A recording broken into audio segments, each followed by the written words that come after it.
Good afternoon, everyone. Deborah Wheatman with Careers Done Right. I hope you're doing great. Today, I'm talking to you about how to deal with your annual self-appraisal. I know that this is a topic that a lot of people really don't want to deal with, and their annual self-appraisal is an sometimes anxiety-ridden situation. So it's the fourth quarter of the year. I mean, it isn't. Okay. Do you really want to talk about the fact that it's the fourth quarter because it isn't? Or do you not care? I don't care. I'm saying it's not fourth quarter. Okay. I'm saying that think about it. Right. Okay. Right. So you can start from there again. it's the fourth quarter of the year. So it's not really, but pretend that it is for the purposes of this discussion. And that means that it's time for your annual appraisal. Salespeople are scrambling to get deals signed. Finance people are getting ready to deal with the closeout of the year, and the dreaded self-appraisal is upon you. The appraisal, it's common. It's performance management 101. And for the most part, a lot of companies do it. Not all, but a lot. Ostensibly, an employee self-appraisal and rating should give the manager valuable information and data on the quality of performance for the year. It previews what to expect when the two sit down to discuss the employee's performance over the past year. The self-review, at its core, is a deceptively attractive technique. It makes both the employee and manager feel that the performance appraisal is a sort of negotiation. We all know that is really anything but the truth. The performance appraisal is the manager's evaluation of the quality of the employee's work. So there's really no negotiating, and there should be no surprises. More on that later. And while few companies are moving away from this outdated method of feedback, most still have a formal performance review assessment program in place. So with that in mind, here are some tips for writing your own self-review. Number one, work on it throughout the year. This is the most critical thing. Most people don't do this, and then they sit down at their screen and they cannot remember what they did over the course of the year. Why is this problematic? If you can't remember all of the wonderful things you've done, how are you going to talk about them to your manager? If you can't capture them, you won't be effective in discussing the great job you've done over the past year, and this will impact your appraisal of yourself as well as how your manager sees you.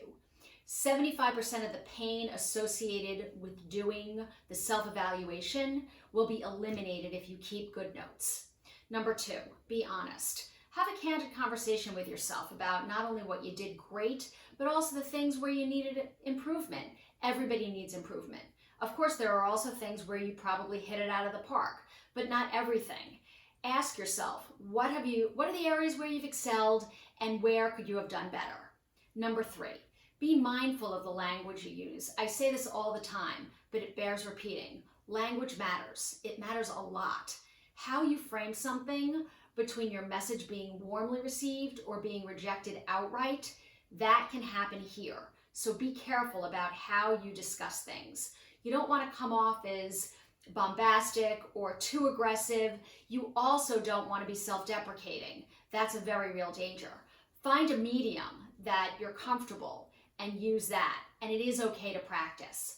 Be sure to quantify the impact of the projects that you worked on. For example, if you brought in revenue, talk about it. What did you do? How much revenue did you bring in? If you reduce costs, by how much? If you save time, by how much? Be sure to highlight those things. They're important, and they're an important part of your self-assessment. Number four, assume control. Your boss expects you're going to have questions. Be proactive and have them prepared. It demonstrates your commitment to your personal growth and development. If you bring it to the forefront, you get to drive the direction of the conversation that will eventually occur.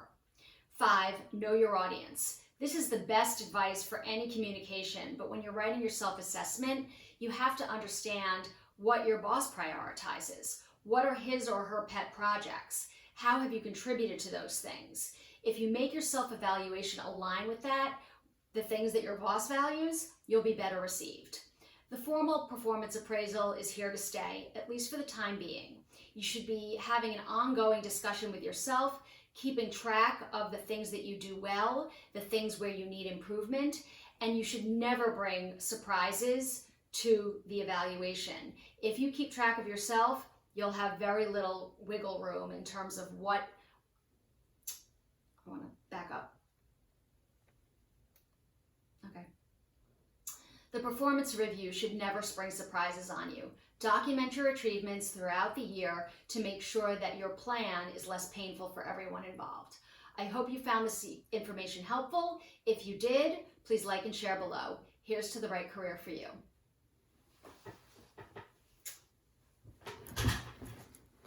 All right. Last one.